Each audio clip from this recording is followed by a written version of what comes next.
दुनिया एक अजब। एही दुनिया रे प्रत्येक मनीष जन्म नहीं थाए किछि ना किछि करिबा पई। हेले जन्म नेला परे भाबी न थाए तार आशा भरोसा स्वप्न ताकू केते दूर नहीं जिवो। हेले मनीष जो स्वप्न देखे ताहा सत हुए कि न हुए केवल सेई व्यक्ति ही जानी थाए। किंतु स्वप्न को किभली सत करिबा ताहा आज आमे जानिबा।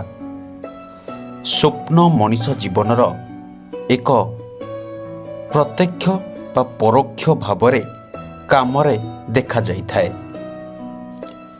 मनीष स्वप्न देखि थाए आगुकु जिबाकू, हेले आगुकु जिबाकू हेले जीवनर मार्ग को बुझिबा दरकार। जीवनर मार्ग को जदि आमे उच्चा न करिबा ताहले आमर गति संक्षिप्तरे छोट होइजिबो। जदि आपण स्वप्न को आगकु नबाकु चाहुचंती तेबे निजर गति को तीव्रतर करंतु। जदि पडुचंती ताहले भांगी पडंतुनी। जदि भांगी पडुचंती ताहले उठिबाकु चेष्टा करंतु। देखिबे आपणकर स्वप्न सतरे दिने ना दिने पूर्ण हेबो।